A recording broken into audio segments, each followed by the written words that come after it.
Y hasta ahora saludamos en los estudios de Quito al ministro de Educación, Fander Falconié, a quien le damos la bienvenida. Buenos días, ministro. Buenos días, un gusto estar en su programa. Bueno, más de 15.000 educadores han rendido ya las pruebas psicosométricas que están poniendo a conocimiento el Ministerio de Educación y claro, como padres lo que queremos es que tras ese resultado tener la certeza de que nuestros niños están siendo educados por docentes probos, más allá de que no tengan un perfil ni de agresor ni de abusador. Pero ¿cómo garantizar eso a través de las pruebas cuando se ha dicho, señor ministro, que estas tienen más bien como objetivo determinar la actitud y ese liderazgo que pueda tener el docente frente a los niños, más allá de determinar un perfil? Bueno, primero, buenos días. Yo creo que hay que partir de la idea de que la educación es lo más importante que tiene la sociedad. Es la columna vertebral sobre la cual se asienta cualquier tipo de proceso de cambio, sobre la cual se asienta cualquier tipo de proceso de desarrollo. Entonces, la educación es algo propositivo en una sociedad. Frente a los casos de denuncias y violencia sexual y de las distintas tipologías de violencia que hemos tenido en el sistema educativo, el Ministerio de Educación ha emprendido una campaña absolutamente sólida, con acciones claras, que se sostiene en 4 ejes. Primero, los elementos preventivos. Creo que es el año de la prevención. Esto significa el fortalecimiento de los departamentos de consejería estudiantil. Ahí están las pruebas psicosométricas a las cuales usted hace referencia, las cuales tienen como función detectar los distintos tipos de liderazgo, los temas de aptitud, para evaluar a nuestro personal docente del Ministerio de Educación. Ahí están medidas fundamentales como son nuestras campañas y estrategias para lograr la prevención y fundamentalmente la construcción de espacios de paz en las unidades educativas. Este es un elemento, todo lo que tiene que ver con los aspectos preventivos. Pero hay otros que son supremamente importantes, por ejemplo, los aspectos de sanción.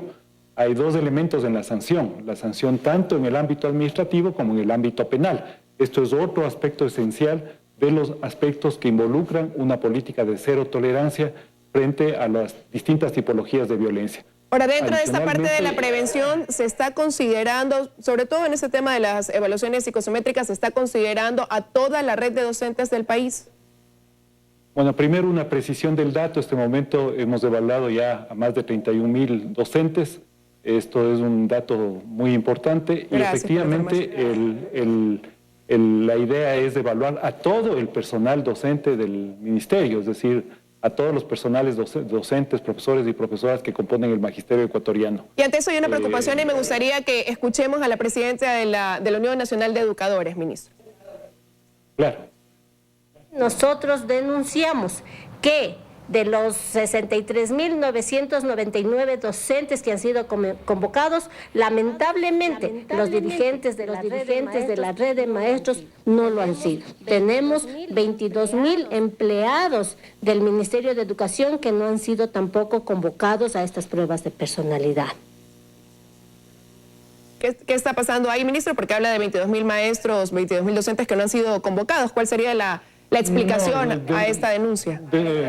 De ninguna manera, de ninguna manera. Todos los docentes han sido convocados. Hay un cronograma que es absolutamente escalonado.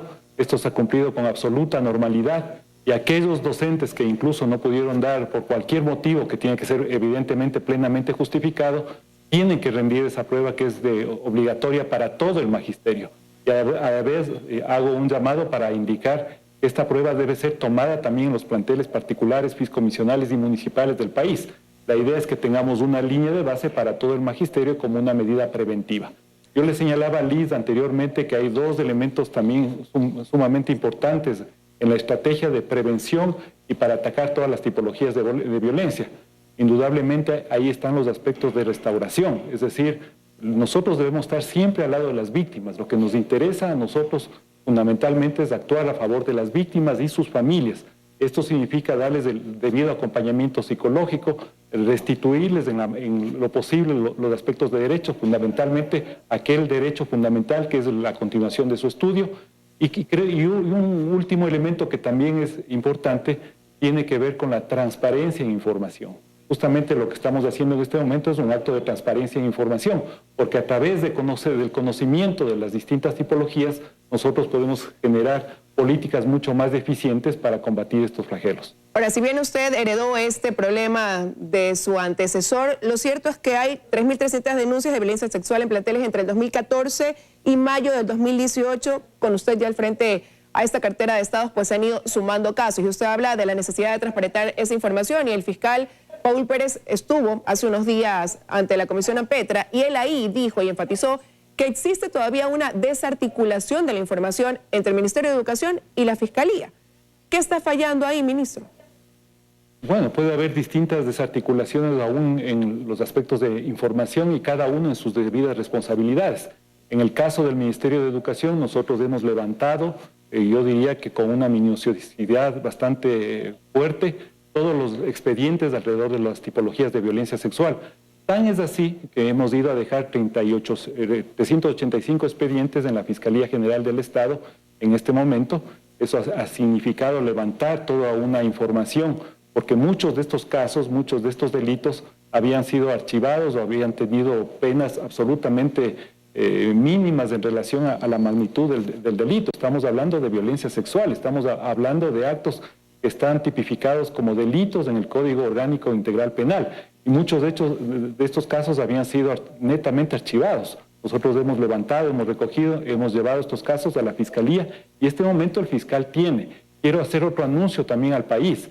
En esta semana vamos a acudir nuevamente a la Fiscalía General del Estado, vamos a entregar 328 denuncias, casos adicionales al fiscal general de la Nación con la finalidad de que se generen las sanciones respectivas en estos casos que indudablemente deben ser erradicados de la sociedad ecuatoriana. Con eso que usted ya entregó, más lo que presentó en los últimos días la subsecretaria de la Zona 8 acá en Guayaquil, también otros casos más se sumaron por parte de la subsecretaria en Quito, y con lo que va a entregar ya estamos llegando casi a los 1000 casos que se está solicitando se reabra y se investigue para ver que no haya existido negligencia en esta actuación. Pero como ministerio, más allá de remitir esta información a la Fiscalía, ¿qué más pueden hacer, ministro? Porque hay una ley orgánica de educación que puso ese tamiz, que lo que decía era que cuando hay un caso de estos, antes de ir a la Fiscalía, primero se pase por el distrito, y ese distrito, dicho por los padres, ha actuado a conveniencia, porque muchas veces ellos decidieron que se debía saber y que no, perjudicando a la víctima. Entonces,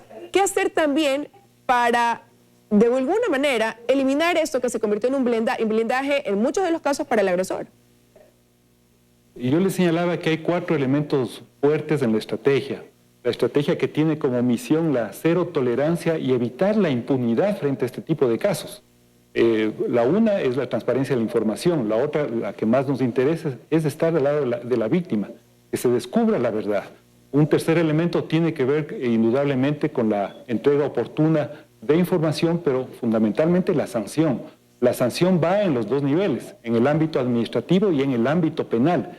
Yo le recuerdo a usted y a través suyo a toda la ciudadanía que un elemento es la sanción administrativa, pero todo funcionario público, indudablemente con mucha más responsabilidad, quienes estamos al frente del Ministerio de Educación, esto significa los departamentos de consejería estudiantil, la acción de los distritos, la acción de las distintas autoridades, tienen la obligación de presentar la denuncia en un máximo de 24 horas a la Fiscalía General de la Nación, con lo cual se judicializan los casos. Es decir, un tema es la cuerda administrativa, y en la cuerda administrativa también le quiero hacer una precisión a su comentario.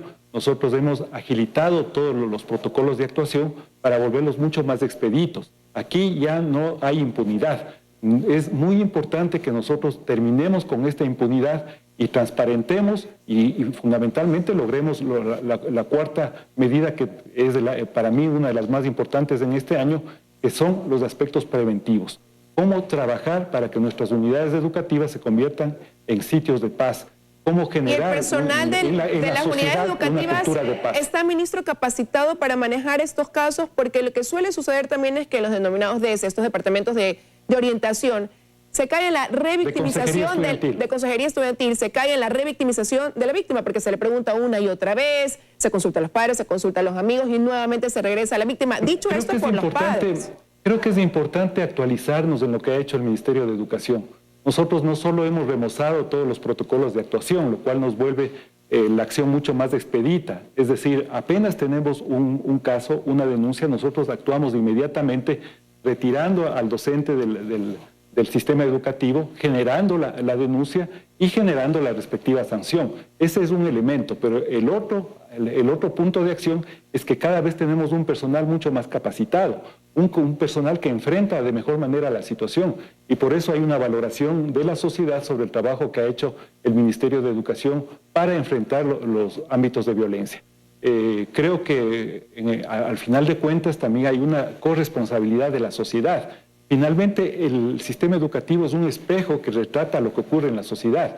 Si nosotros tenemos una sociedad que, de acuerdo a un estudio que publicó UNICEF el año pasado, que se llama Violencia Intergeneracional en la sociedad, si uno de cada 4 padres castiga con violencia física a sus hijos, entonces evidentemente vamos a tener una sociedad que se va a transmitir esa violencia en forma intergeneracional. Y nosotros tenemos que cortar esa cuerda de violencia en la sociedad. ¿Cómo la tenemos que cortar? Bueno, un aspecto tiene que ver con la corresponsabilidad social y otro en el ámbito educativo. Lo que nos compete a nosotros es la actuación firme cuando ocurren este tipo de casos y las medidas preventivas para lograr entre todos enfrentar y erradicar estos males en una sociedad. Quiero agradecerle su presencia esta mañana en los desayunos de 24 horas, ministro. Sin duda alguna es lo que el país espera, lamentablemente, versus tantos casos denunciados de abuso sexual. Todavía se sigue sintiendo, los padres de esos niños siguen sintiendo que hay esa percepción de que es poco lo que se ha logrado por la cantidad de casos sancionados. Pero lo que queremos es que se haga justicia y evidentemente, como usted decía, que hay una prevención y que este horror que ha vivido el país no se repita. Quiero agradecerle esta mañana su presencia acá en nuestro estudio. Gracias, buen día.